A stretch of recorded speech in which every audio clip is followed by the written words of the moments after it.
Assalamualaikum warahmatullahi wabarakatuh. Perkenalkan, nama saya Nur Fajriata Mami. Pada kesempatan kali ini saya akan menjelaskan jawaban dari ujian tengah semester saya, mata kuliah pengelolaan sistem komputer. Eh, Nah, sini saya akan mempresentasikan tentang perkembangan hardware dan software dari dulu hingga sekarang. Eh, Komputer dari sejak awal dibuat hingga kini banyak mengalami perubahan dan penyempurnaan bentuk dan fungsinya. Ditambah lagi dengan perkembangan masyarakat yang makin kompleks dan dengan kemajuan teknologi yang telah mendorong orang-orang berbakat untuk berpikir secara pesat. Selanjutnya perkembangan hardware itu perkembangan hardware yang pertama, eh, kemajuan teknologi yang dibuat manusia telah mengubah bentuk dan fungsi komputer tersebut dalam beberapa generasi, yaitu generasi pertama pada tahun 1946 sampai dengan tahun 1959. Pada generasi ini masih mengandalkan ruang tabung hampa atau vacuum tube. Komputer ini membutuhkan ruangan yang luas, berkemampuan rendah, dan terkenal dengan daya panasnya. Komputer generasi pertama dibuat masih sangat sederhana dan belum kompleks penggunaannya, sehingga komputer ini belum dapat memproses masalah yang besar, dan proses serta pembuatannya juga masih menggunakan komponen yang besar-besar. Untuk contoh gambarnya kurang lebih seperti ini untuk komputer generasi pertama. Jadi dia masih besar banget, jadi satu komputer ini bisa menghabiskan satu ruangan. Nah, kemudian ada pun ciri-ciri dari komputer generasi pertama, yaitu ukuran fisiknya yang besar, kemudian prosesnya lambat, cepat panas, membutuhkan daya listrik yang besar, kemudian menggunakan tabung hampa udara, menggunakan memorinya menggunakan magnetic flow storage, dan masih menggunakan bahasa mesin atau mesin language, kemudian menggunakan konsep store program. Nah, contoh komputer dari generasi pertama itu diantaranya itu Mark 1, Mark 2, IBM 702, IBM 704, IBM 709. Kemudian ada Univac 2, ada ENIAC, kemudian ada SSC, ada Big Bang College, ada Datamatic, ada NCR 102 dan 102D. Nah, kemudian yang kedua itu komputer generasi kedua itu dimulai dari tahun 1959 sampai dengan tahun 1965. Nah, pada pembuatan komputer generasi kedua ini merupakan pengembangan dari komputer generasi pertama yang dibuat untuk menyempurnakan bentuk dari komponen dan penggunaan listrik yang lebih hemat. Nah, komputer generasi kedua ini memiliki ciri-ciri sebagai berikut, yaitu komponennya menggunakan transistor. Kemudian ukuran fisiknya juga lebih kecil dibanding generasi pertama. Kecepatan prosesnya lebih cepat dibanding generasi pertama juga. Tidak cepat panas, membutuhkan listrik yang lebih sedikit. Memori yang digunakan juga lebih besar dibanding generasi pertama. Kemudian telah menggunakan bahasa tingkat tinggi atau high level language. Nah, kemudian yang ke-8 itu sudah dapat digunakan real time. Informasi yang dibutuhkan dapat dihasilkan dengan sekejap, dan time sharing atau komputer digunakan bersama-sama, dan komputer dapat membagi waktu untuk tiap-tiap pemakai. Nah, contoh dari komputer generasi kedua itu ada IBM 7070 dan IBM 7080, IBM 1400, IBM 1600. Ada Honeywell 400, Honeywell 800, kemudian ada Brook 200, ada GE635, GE645 dan GE200, ada Univac 3 dan Univac SS80, Univac SS90. Kemudian ada NCR 300. Untuk contoh gambarnya kurang lebih seperti ini komputer generasi kedua, jadi dia ukurannya udah jauh lebih kecil dibandingkan komputer generasi pertama, tapi ukuran juga tetap masih lebih besar sih. Nah, kemudian untuk komputer generasi ketiga ini dimulai dari tahun 1965 sampai dengan 1970. Komputer ini dibuat menggunakan beberapa komponen dalam satu tempat dan disempurnakan tampilan dari komputer tersebut. Selain itu, komputer generasi ketiga ini telah dibuat penyimpanan memorinya itu lebih besar dan diletakkan di luar atau eksternal. Jadi penggunaan listriknya juga lebih hemat dibandingkan generasi sebelumnya, dan ukuran fisiknya dibuat menjadi lebih kecil agar dapat menghemat penggunaan ruang. Untuk contoh gambarnya kurang lebih seperti ini. Jadi dia udah jauh lebih kecil dibandingkan generasi sebelum-sebelumnya. Nah, kemudian ciri-ciri dari komputer generasi ketiga itu yang pertama itu komponennya itu telah menggunakan IC atau integrated circuit atau yang disebut juga dengan chip dalam bentuk hybrid integrated circuit atau solid logic technology atau SLT, yaitu transistor dan dioda diletakkan secara terpisah dalam satu tempat. Kemudian kecepatan prosesnya juga lebih cepat daripada generasi sebelumnya. Penggunaan listrik juga lebih cepat daripada generasi sebelumnya. Dan memori yang digunakan lebih besar dan dapat menyimpan sampai ratusan ribu karakter. Kemudian yang kelima telah menggunakan penyimpanan luar yang bersifat random access, yaitu magnetic disk yang berkapasitas besar. Kemudian dapat digunakan untuk multiprocessing dan multiprogramming.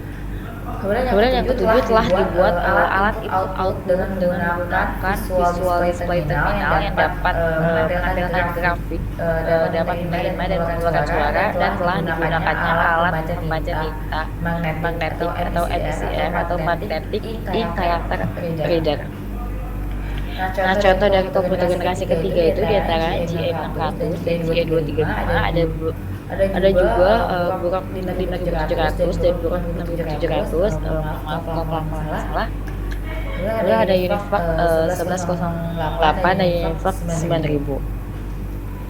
Kemudian yang keempat itu komputer generasi keempat dimulai dari tahun 1970 sampai dengan tahun 1995.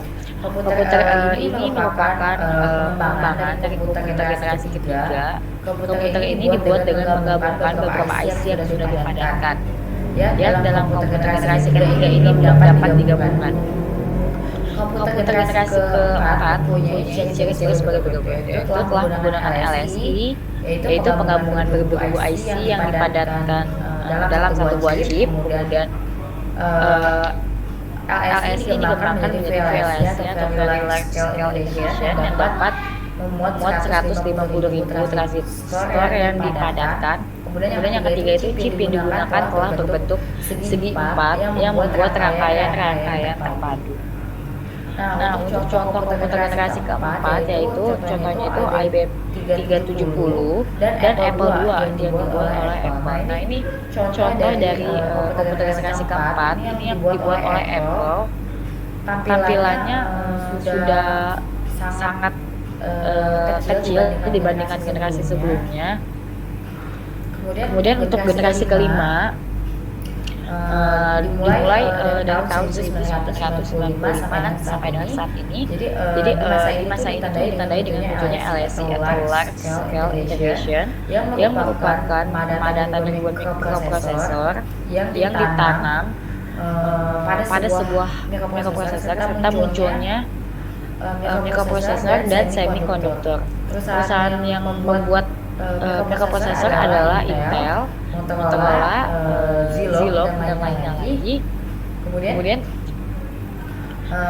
komputer Pentium 4 merupakan produksi terbaru dari Intel yang diharapkan dapat menutupi segala kelemahan yang ada pada produk sebelumnya. Di samping itu, kemampuan dan kecepatan yang dimiliki Pentium 4 juga bertambah menjadi 2 GHz. Nah, gambar-gambar yang ditampilkan juga menjadi lebih halus dan lebih tajam. Dan keunggulan lainnya adalah kecepatan proses mengirim dan mengirim gambar juga menjadi semakin cepat. Nah, contoh komputer generasi kelima itu kurang lebih seperti ini. Ini masih berkembang hingga saat ini untuk komputer generasi kelima ini. Nah, ciri-ciri dari komputer generasi kelima yaitu komputer ini masih dalam tahap pengembangan. Kemudian komputer elektroniknya menggunakan bentuk paling baru dari chip VLSI.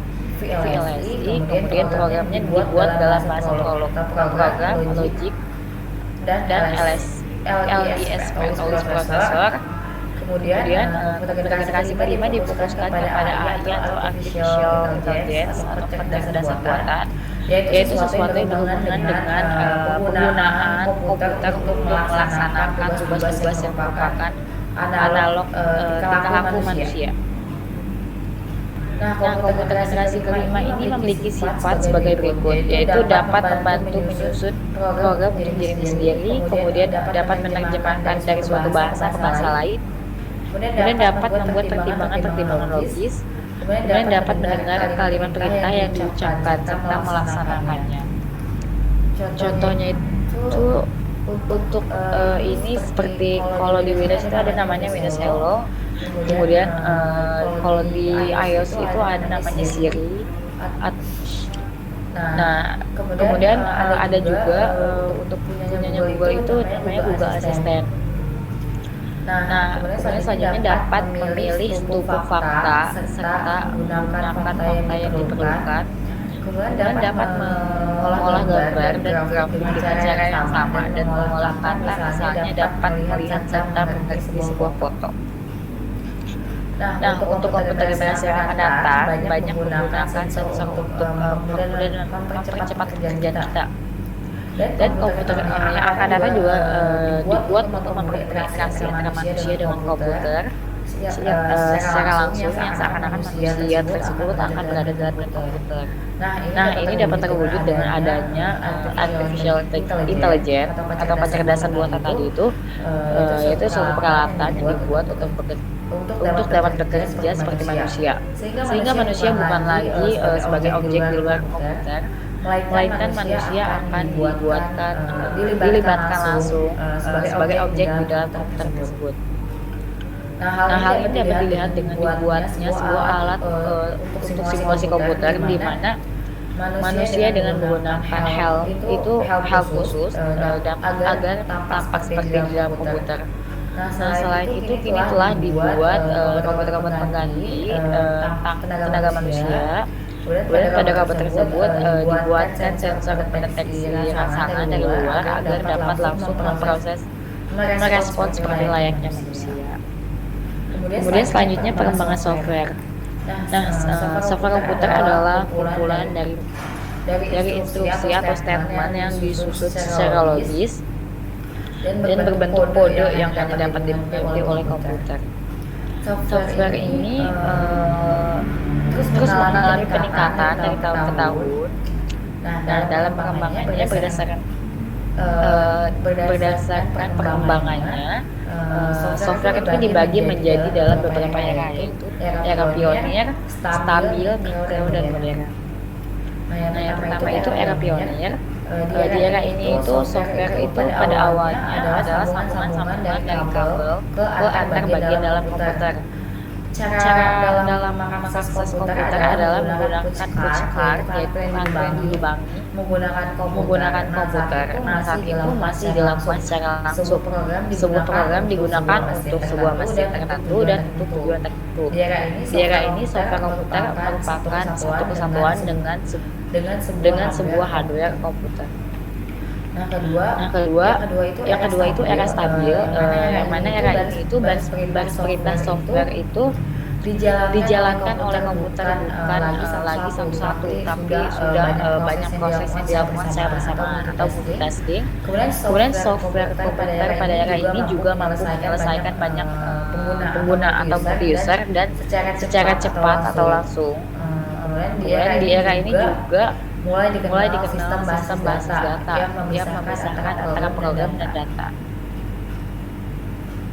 Nah, kemudian yang ketiga itu era mikro, dan di era ini itu software dibagi menjadi beberapa bagian, yaitu software sistem operasi, yaitu contohnya itu Windows, Linux, Macintosh, dan lain-lain. Kemudian ada software aplikasi, contohnya Microsoft Office, OpenOffice, dan language software atau bahasa pemrograman, contohnya Assembler, Visual Basic, PHP, dan lain-lain. Kemudian yang terakhir itu era modern. Jadi di era ini tuh software nggak hanya lagi sebuah komputer, tetapi sebuah handphone pun telah dilengkapi dengan sebuah software. Sistem tersebut tuh seperti Android, Symbian, iOS, dan lain-lain. tingkat kecerdasan yang ditunjukkan oleh software ini pun semakin meningkat. Selain permasalahan teknis, software ini juga sekarang sudah mulai bisa mengenal suara dan gambar. Nah, cukup sekian presentasi dari saya. Kurang lebihnya mohon maaf. Wassalamualaikum warahmatullahi wabarakatuh.